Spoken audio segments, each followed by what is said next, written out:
ಅಯೋಧ್ಯೆಯನ್ನ ಹುಡುಕಿದ್ಯಾರು? ಶ್ರೀರಾಮನಿಗೆ ಇಲ್ಲೊಂದು ದೇವಸ್ಥಾನವನ್ನ ಮೊದಲು ಕಟ್ಟಿಸಿದ್ಯಾರು ಗೊತ್ತಾ? ವಿಷ್ಣುವಿನ 7ನೇ ಅವತಾರ ಶ್ರೀರಾಮ. ತ್ರೇತಾಯುಗದಲ್ಲಿ ಈತನ ಜನ್ಮ ಅಯೋಧ್ಯೆಯಲ್ಲಿ ಆಗತ್ತೆ.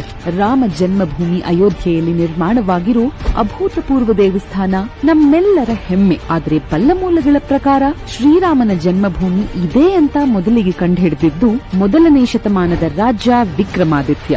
ಈತ ಅಯೋಧ್ಯೆಯನ್ನ ಹುಡುಕ್ತಾ ಇದ್ದ. ಯಾಕಂದ್ರೆ ಈ ನಗರ ಶತಮಾನಗಳಿಂದ ಕಳೆದು ಹೋಗಿತ್ತು. ಯಾರಿಗೂ ಇದ್ರ ಬಗ್ಗೆ ಸುಳಿವಿರ್ಲಿಲ್ಲ. ಆ ಸಮಯದಲ್ಲಿ ಪ್ರಯಾಗ ಅನ್ನೋ ತೀರ್ಥರ ರಾಜನ್ನ ಭೇಟಿ ಮಾಡಿದಾಗ ಶ್ರೀರಾಮ ಜನಿಸಿದ ನಿಖರವಾದ ಜಾಗ ತಿಳಿದು ಬರುತ್ತೆ. ಆದ್ರೆ ಆ ಸ್ಥಳವನ್ನ ಗುರುತು ಮಾಡ್ಕೊಂಡಿದ್ರು ಅದು ಮರ್ತೋಗಿ ಪುನಃ ಅಯೋಧ್ಯೆ ಎಲ್ಲಿದೆ ಅಂತ ತಿಳಿಯದಾದಾಗ ಒಬ್ಬ ಯೋಗಿ ರಾಜ ವಿಕ್ರಮಾದಿತ್ಯನಿಗೆ ಹೇಳ್ತಾನೆ, ನೀನೊಂದು ಹಸು ಹಾಗೂ ಕರುವನ್ನ ಸ್ವಚ್ಛಂದವಾಗಿ ಓಡಾಡೋದಕ್ಕೆ ಬಿಡು. ಹಸುವಿನ ಕೆಚ್ಚಲಿನ ಹಾಲು ಎಲ್ಲಿ ಹರಿಯೋದಕ್ಕೆ ಶುರುವಾಗುತ್ತೋ ಅದೇ ಸ್ಥಳದಲ್ಲೇ ಶ್ರೀರಾಮ ಜನಿಸಿದ್ದು ಅಂತ. ಹಸುವಿನ ಕೆಚ್ಚಲಿನಲ್ಲಿ ಹಾಲು ಉಕ್ಕಿ ಹರಿದು ಕರು ಅದನ್ನ ಕುಡಿದ ಸ್ಥಳದಲ್ಲಿಯೇ ಅಯೋಧ್ಯೆಯಲ್ಲಿ ದೇವಸ್ಥಾನದ ನಿರ್ಮಾಣವಾಯಿತು. ಈ ಶ್ರೀರಾಮನ ಮಂದಿರಕ್ಕೆ ಆ ಕಾಲಕ್ಕೆ ದೇಶ ವಿದೇಶಗಳಿಂದ ಜನಸಾಗರ ಹರಿದು ಬರ್ತಿತ್ತು. ಆದ್ರೆ 16ನೇ ಶತಮಾನದಲ್ಲಿ ಮುಘಲ್ ರಾಜ ಬಾಬರ್ ಉತ್ತರ ಭಾರತದ ಸಾಕಷ್ಟು ದೇವಸ್ಥಾನಗಳನ್ನ ಧ್ವಂಸ ಮಾಡ್ತಾ ಇದನ್ನೂ ಧ್ವಂಸ ಮಾಡಿ ಅಲ್ಲಿ ನಿರ್ಮಾಣವಾಗಿದ್ದೇ ಬಾಬ್ರಿ ಮಸ್ಜಿದ್.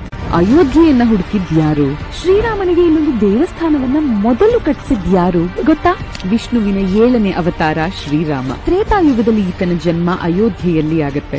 ರಾಮ ಜನ್ಮಭೂಮಿ ಅಯೋಧ್ಯೆಯಲ್ಲಿ ನಿರ್ಮಾಣವಾಗಿರೋ ಅಭೂತಪೂರ್ವ ದೇವಸ್ಥಾನ ನಮ್ಮೆಲ್ಲರ ಹೆಮ್ಮೆ. ಆದ್ರೆ ಬಲ್ಲಮೂಲಗಳ ಪ್ರಕಾರ ಶ್ರೀರಾಮನ ಜನ್ಮಭೂಮಿ ಇದೆ ಅಂತ ಮೊದಲಿಗೆ ಕಂಡುಹಿಡಿದಿದ್ದು 1ನೇ ಶತಮಾನದ ರಾಜ ವಿಕ್ರಮಾದಿತ್ಯ. ಈತ ಅಯೋಧ್ಯೆಯನ್ನ ಹುಡುಕ್ತಾ ಇದ್ದ. ಯಾಕಂದ್ರೆ ಈ ನಗರ ಶತಮಾನಗಳಿಂದ ಕಳೆದು ಹೋಗಿತ್ತು.